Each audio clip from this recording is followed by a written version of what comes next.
Praise the Lord. இயேசுவின் நாமத்தில் உங்களுக்கு அன்பின் வாழ்த்துக்கள். நல்லா இருக்கீங்களா? இந்த நாளிலும் கூட ரொம்ப முக்கியமான ஒரு வார்த்தை என்னன்னு சொல்லி பார்க்கலாமா? வசனத்தினுடைய ஆசீர்வாதம்.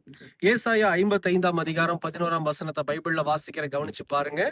அப்படியே என் வாயிலிருந்து புறப்படும் வசனமும் இருக்கும், அது வெறுமையாய் என்னிடத்திற்கு திரும்பாமல், அது நான் விரும்புகிறதை செய்து நான் அதை அனுப்பின காரியமாகும்படி வாய்க்கும். ஆண்டவருடைய வேத வசனம் எவ்வளவு பெரிய ஆசீர்வாதம் பார்த்தீங்களா? அது வெறுமையா திரும்பாதான்.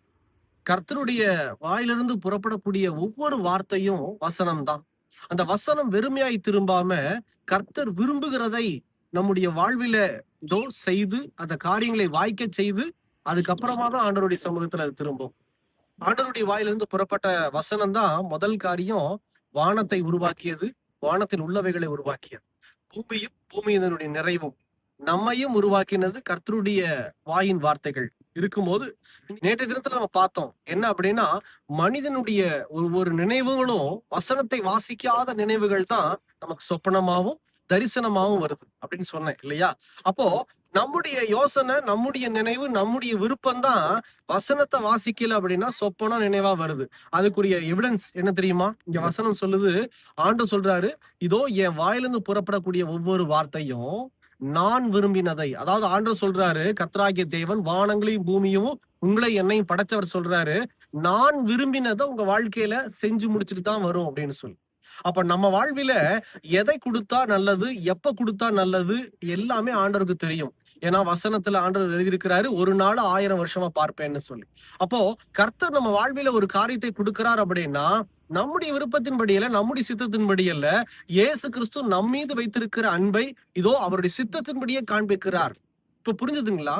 வசனத்தை ஏன் நான் வாசிக்க சொல்றேன் அப்படின்னா, ஆண்டவராகிய கர்த்தர் நம்முடைய வாழ்க்கையில எதை செஞ்சாலும் நன்மைக்குதான் செய்வார், நம்முடைய நன்மைக்கு தான் செய்வார். ஆனா அது அவருடைய விருப்பத்தின்படி, அவருடைய சித்தத்தின்படி தான் செய்வார். இப்ப நம்ம வசனத்தையே வாசிக்கல அப்படின்னா எப்படி நம்ம ஆண்டவரை தரிசனம் கொடுத்தாரு, கர்த்தரையும் கூட பேசினாருன்னு சொல்ல முடியும்? அது பேசுகிற காரியம் எல்லாமே நம்முடைய நினைவு. புரிந்து கொள்ளுங்க. வசனத்தை நீங்க வாசிச்சு வசனத்துக்கு உள்ள, அதாவது வசனத்தை வாசிக்கிறதுனா பிரதர் வசனத்தை வாசிக்க சொல்றாரு அப்படின்னு சொல்லிட்டு வசனத்தை மட்டும் வாசிச்சுட்டு போக கூடாது. வசனத்தின்படி உங்க வாழ்க்கை இருக்கா நீங்களே சிந்திச்சு பாருங்க. வேற யார்ட்டையும் கேட்காதீங்க. உங்க அப்பா அம்மாட்ட, அம்மா இல்ல உங்க நண்பன்கிட்ட போய், டேய் நான் வசனத்தின்படி இருக்கிறேன்டா சொல்லுடா, அப்படி இல்ல. வசனத்தின்படி நீங்க இருக்கிறீங்களா இல்லையான்னு சொல்லி நீங்களே நிதானித்து அறிந்து கொள்ளுங்கள். உங்க வாழ்க்கை வசனத்தை வாசிச்சு வசனத்துக்குள்ள இருக்குமானா, அந்த வசனத்துல ஆண்டவர் சொல்றாரு, என் மகனே என் மகளே, நான் உனக்கு ஒரு நன்மையை செய்வேன். எப்படி தெரியுமா? என் விருப்பத்தை உன் வாழ்விலே நிறைவேற்றுவேன். நான் உனக்கு ஒரு வாக்குத்தத்தம் கொடுத்தேன்னா, ஆலோசனை கொடுத்தேன்னா, அது வெறுமையாய் திரும்பி வராதபடிக்கு அந்த காரியம் உன்னுடைய வாழ்க்கையில ஆசீர்வாதத்தை உண்டாக்கும், காரியங்களை வாய்க்க செய்யும். இதுதான் இன்னைக்கு கொடுக்கிற வசனம். அப்ப தயவு செய்து இப்படிப்பட்ட வசனத்தை நீங்க புறம்பே தள்ளிட்டு நீங்க எத்தனை ஜெபம் ஜெபித்தாலும் ஆசீர்வாதத்தை உண்டாக்காது. ஏன்னா கர்த்தர் வசனமா இருக்கிறார். வசனத்தை தினந்தோறும் வாசிங்க, வசனத்துக்கு முக்கியத்துவம் கொடுங்க. உங்க ஜெபம் பரலோகத்தை எட்டும். கர்த்தர் நம்முடைய ஜெபத்தை கேட்டு சகலத்தையும் நமக்கு ஆசீர்வாதமா மாற்றி கொடுப்பார். ஜெபிக்கலாமா? கட்டளை எங்களை நேசிக்கிற நல்ல ஆண்டவரே, இந்த வேலைக்காக ஸ்தோத்திரம். இன்னைக்கு நாங்க இந்த வசனத்தை வாசிக்கிறது மூலமா என்ன ஆசீர்வாதம்னு பார்த்தோம்ப்பா.